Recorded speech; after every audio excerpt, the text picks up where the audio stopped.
च्या राजसभेत प्रतिकात्मक जाऊन पाहणार आहोत. मला वाटतच नाही मी आज रायगडावर नाहीये. मला असं वाटतं की मी रायगडावरच आहे. राजसभा भरलेली आहे. महाराजांचं सिंहासन समोर झळाळत आहे. महाराजांचे सगळे महाराजांवर प्रेम करणारे, त्यांचे मावळे, त्यांची प्रजा, त्यांचे लाडके मराठे, महाराष्ट्र भूमीत जन्म घेतलेले, भारत भूमीत जन्म घेतलेले असे सगळेच्या सगळे आज त्या राजसभेत बसलेले आहेत. 1630 ते 1680 म्हणजे 50 वर्षाचं जेमतेम आयुष्याचा बालपणाचा काळ सोडला.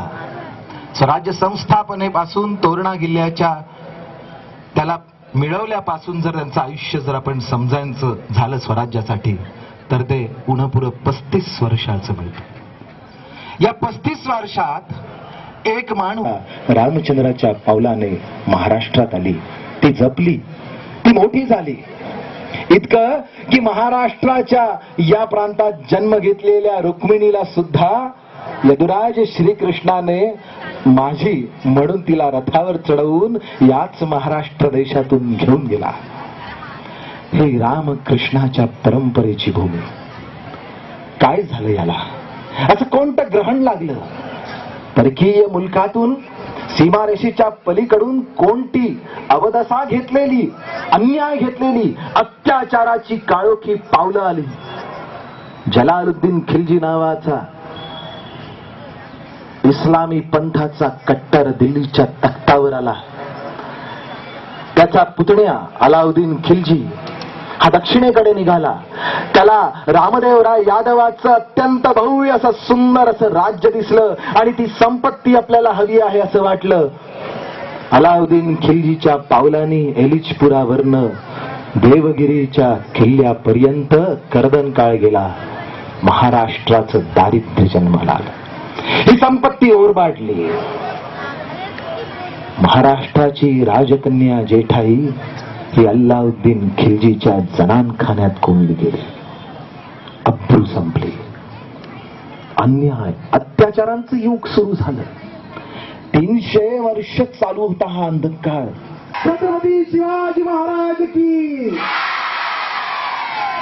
पहा, सगळ्यांनी बसून घ्या कृपया. सगळ्यांनी बसून घ्या. जय भवानी, जय भवानी, जय भवानी, जय भवानी.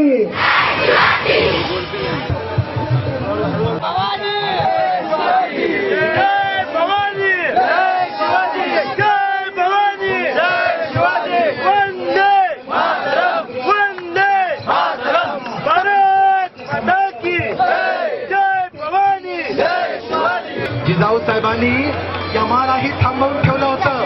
मृत्यूला सांगितलं होतं की बाबा जरा थोडा थांब रे, मराठ्यांचं सिंहासन पाहते. सांगशील तिथे येते बघा. हा आमचा लाडका शिवाजी राजा. अहो याने अफजल खानाला मारलं.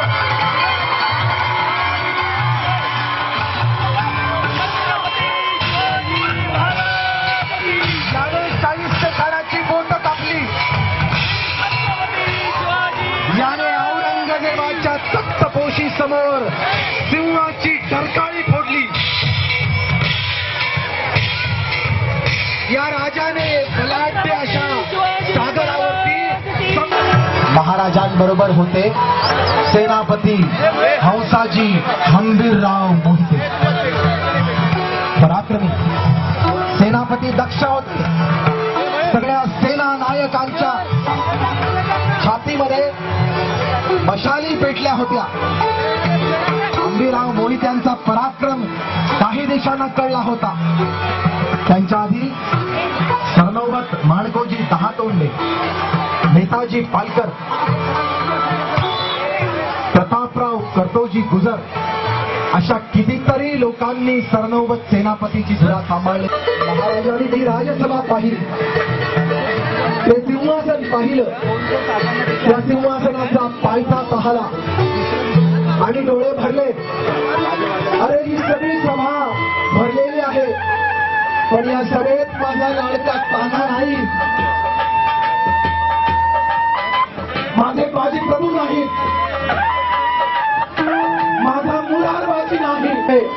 या सिंहासनाच्या रक्षणासाठी आयुष्य पेरलं.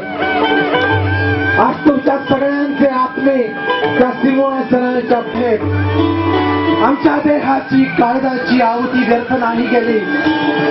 महाराज, तुम्ही सिंहासन निर्माण केलं, या हिंदुस्थानाला स्वतंत्र केलं. आम्ही स्वर्गातूनही तुमच्याकडे अभिवृष्टी करतो आहोत. त्या आपल्या मित्रांचं संस्मरण करत महाराज अत्यंत धीर गंभीर पावलाने महाराजांनी चौथऱ्यावर प्रवेश केला. सिंहासनावर बसण्यापूर्वी महाराजांनी अखेरचा नमस्कार करण्यासाठी पुत्र आईकडे धावला. आई, हे शेवटचं वंदन, हा शेवटचा पदस्पर्श तुझ्या पावलांना. तू याच्यानंतर देह ज्या दिवशी जाईल त्या दिवशी देहाला मी अग्नी देऊ शकणार नाही, कारण राजाभिषिक्त सम्राट कुणालाही अग्नी देऊ शकत नाही. आऊसाहेबांचे डोळे आणि पुरोहितांनी महाराजांना सिंहासनापाशी बोलावले. दादा भट्टांनी, बाळम भट्टांनी आणि गोविंद भट्टांनी मंत्रोच्चार केले.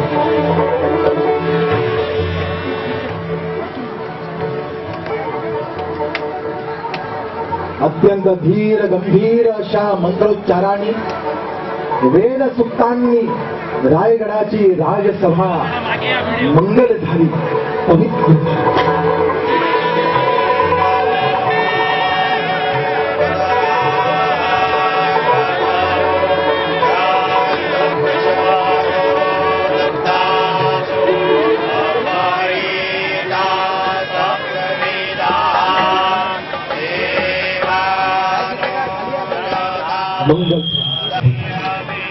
याच्यामध्ये पित्याची दक्षता होती.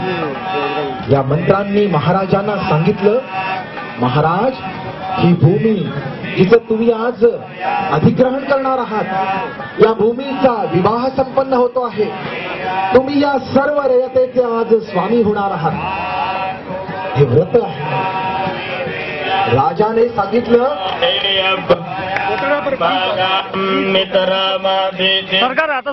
सर्व मंगल देवता तुला आशीर्वाद देवो, तुला बळ देवो.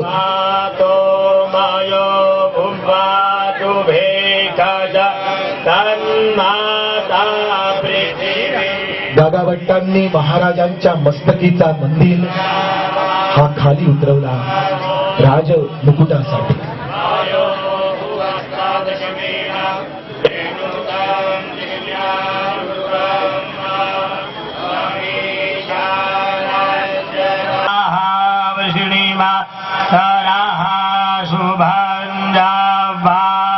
आणि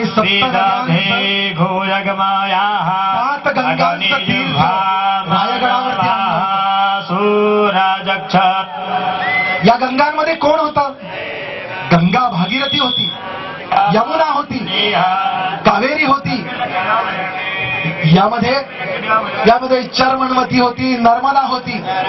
आणि या 7 गंगांपैकी एक गोदावरी सोडली तर कुठलीही गंगा महाराष्ट्रातून जात नव्हती. त्या सगळ्या भारतवर्षातून आल्या महाराजांच्या मस्तकी त्या पवित्र तीर्थाभिषेक करण्यासाठी नाही, तर ते शुद्ध जळाची संपूर्ण पावनता घेऊन शिवभाळाला स्पर्श करून स्वतः पावन होण्यासाठीच त्या गंगा आल्या.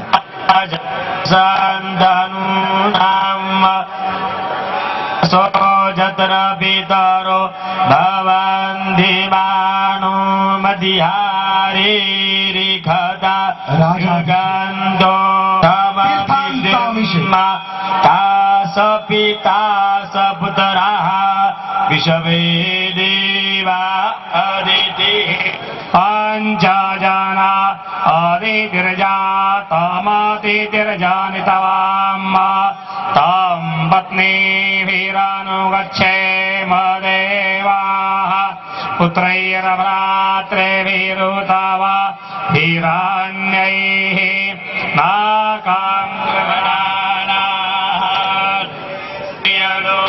सात गंगांचा वृष्टे अतिरो राजसभा पवित्र झाली.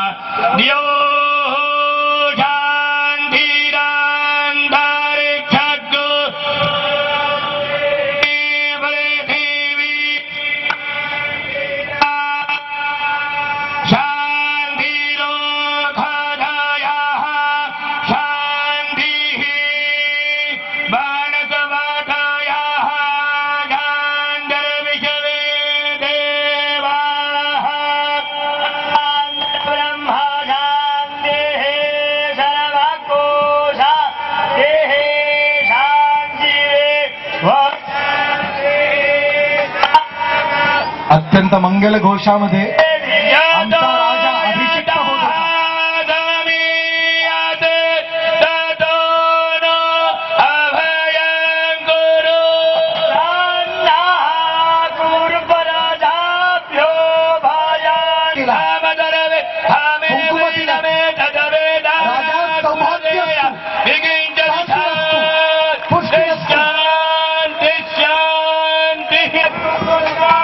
महाराजांच्या मस्तकी ठेवला.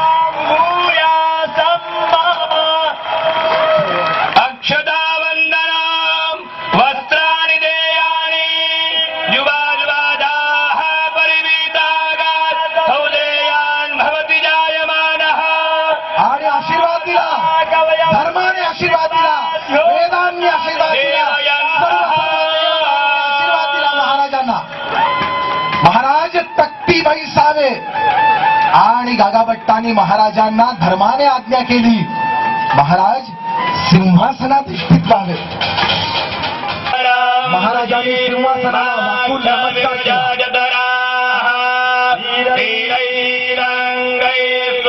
सिंहासनाला नमस्कार केला, मराठ्यांच्या सिंहासनाला नमस्कार केला, हिंदू भूमीच्या सिंहासनाला नमस्कार केला आणि राजा सिंहासनाधिष्ठित झाला.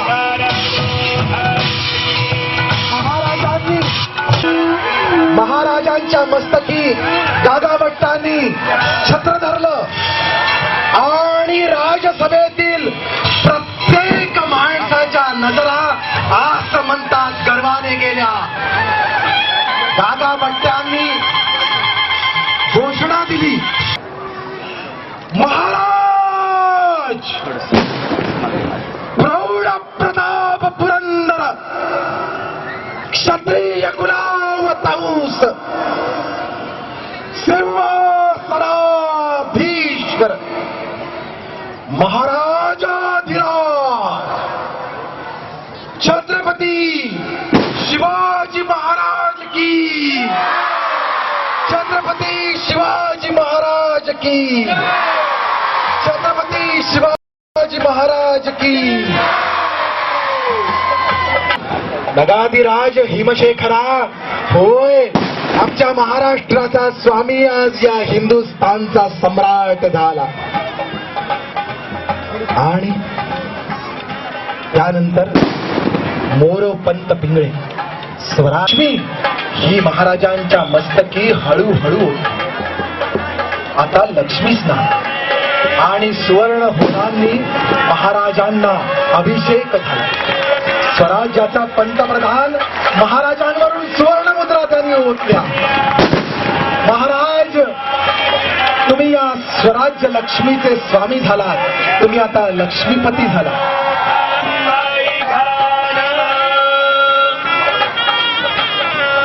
आणि भारतभरातल्या सगळ्या लक्ष्मींचं, सरस्वतींचं, श्रुतींचं, मतींचं, सौभाग्यांचं प्रतीक म्हणून सर्व स्त्रिया महाराजांना औक्षण करण्यासाठी आल्या.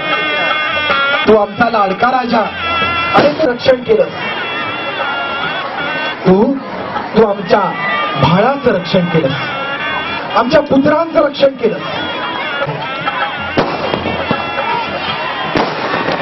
एक एक स्त्री महाराजांच्या जवळ येत होती, महाराजांना औक्षण करत होती आणि महाराज आपल्या प्रत्येक माता बहिणीकडे अत्यंत विनम्र भावे बघून तिला लवून नमस्कार करत होते.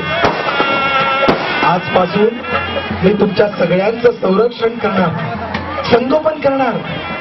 हे भगिनी, हे माते, आजपासून तुला घाबरायचं काहीच कारण नाही. मी या सिंहासनावर बसलो आहे, ही माझी लाडकी प्रजा आज सुरक्षित आहे, हिचा मी स्वाभिमानाने स्वीकार करणार आहे.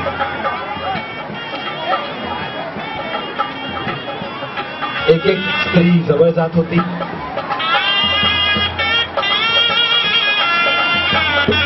महाराजांच्या जवळ जाऊन महाराजांना औक्षण करत होती.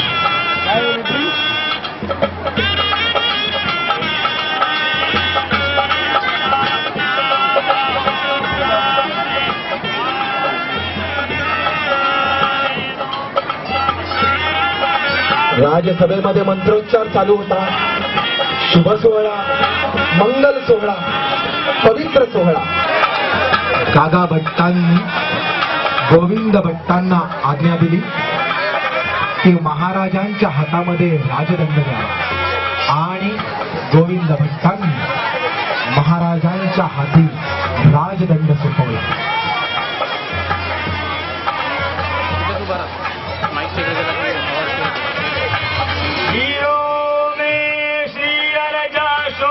महाराजांनी राजदंड घेतला.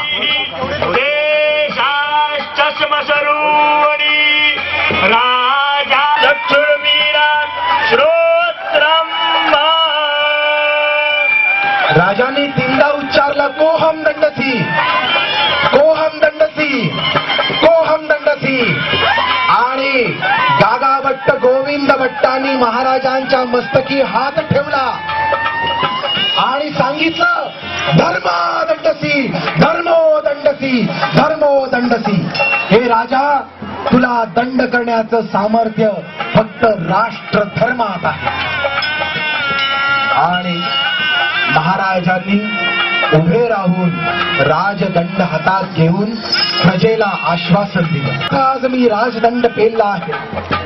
आजपासून तू स्वतंत्र आहेस, सौभाग्यवती आहेस, तुला कुठल्याही शत्रूचं भय नाही.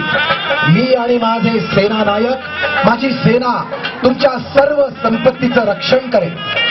तुझ्या डोळ्यामध्ये कुठल्याही प्रकारचे दुःखाश्रू येऊ देणार नाही. तुमच्या सौभाग्याचं, तुमच्या संपत्तीचं, तुमच्या सर्व मालमत्तेचं मी संरक्षण करेन. प्रत्येकाने अन्न भक्षण केलं पाहिजे, प्रत्येकाला वस्त्र मिळालं पाहिजे, प्रत्येकाचं घरामध्ये प्रत्येक जण आनंदाने राहिला पाहिजे, यासाठी मी व्रतस्थ होईल.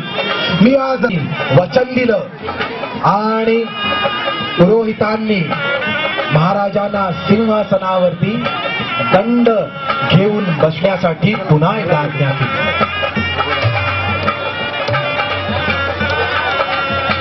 त्यांच्या हातून घेतला आणि तो राजदंड घेऊन सिंहासनाच्या डाव्या बाजूला अत्यंत गंभीर असा उभा राहिला.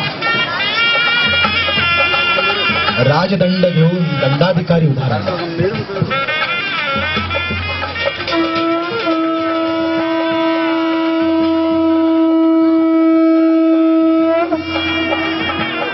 महाराजांच्या समोर प्रत्येक प्रधानांनी आपापले नजराणे दिले. राजाचं लग्न झालं, राजाला आहेर केले. एका मागोमाग एक प्रधान येत होते, आपापली ताकद देत होते, महाराजांना मुजरा करत होते आणि तिकडनं पुन्हा आपल्या जागेवर जात होते. आज तो राजसभेमध्ये होता. आपल्या मित्राला राजा बनताना येसाजींबरोबर होते बाजी जेधे. जेधे पूर्ण घराणंच महाराजांसाठी वाहिलं. अफजल खान वधाच्या प्रसंगी अफजल खान मोहीम महाराजांना सांगितलं, या फरमानाचं काय करू. महाराजांनी जेध्यांना सांगितलं, पहा वगैरे तुम्हाला तुमची काळजी असेल. पायापुढे वाकले, त्यांनी बाजूचा कलश उचलला आणि तो पायावरती महाराजांच्या हातावरनं पाणी सोडून गरजले, महाराज वतनावर, जेद्यांच्या परंपरेवर वतनावर पाणी सोडलं. अहो अफजल खानाला धुळीला मिळवू, वतन काय येत जातील. स्वराज्यासाठी तुम्ही उभे राहिले आहात. जेद्यांचं अख्खं खानदान तुमच्या पाठीशी स्वराज्यावर, स्वराज्याच्या सेवेमध्ये गेलं. बाजी जेधे आले, महाराजांच्या समोर वाकले. महाराजांनी नजराणाला स्पर्श केला. बाजींचे म्हातारे कल्ले थोडेसे हल्ले आणि भरून पावले. रायगडाच्या राजसभेमध्ये थांबलेले सगळे कलाकार कधीपासून सुसज्ज होते. नर्तकांनी आपल्या पायातले साठी आचुसलेले होते. वाजंत्र्यांनी आपली साज जुळवलेले होते, सूर थांबवलेले होते. हेनरी ऑक्झिंडेन येऊन उभा राहिला आणि महाराजांचा मावळा पुढे आला. त्यांनी नारायण शेगडीची अंगठी घेतली आणि नजराणा स्वीकारल्यावर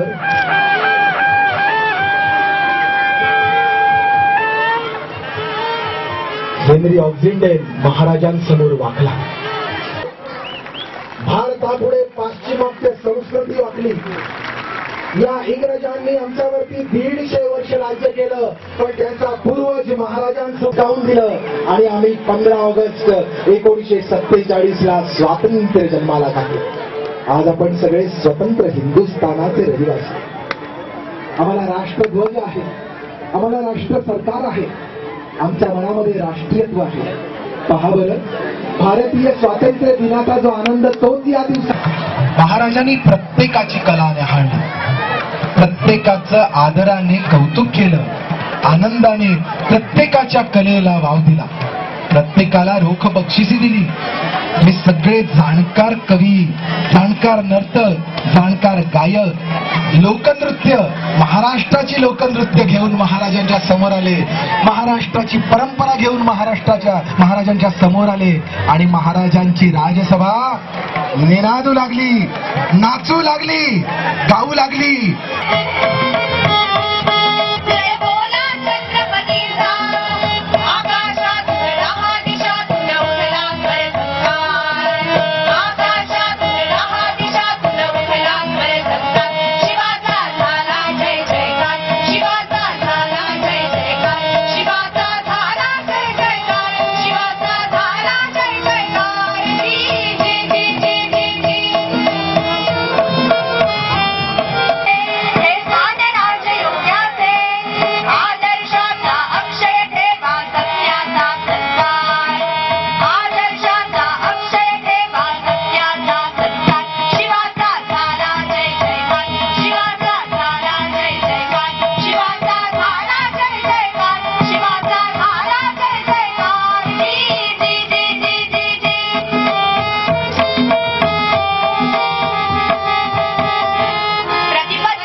आई कृपा करी माझ्या बरी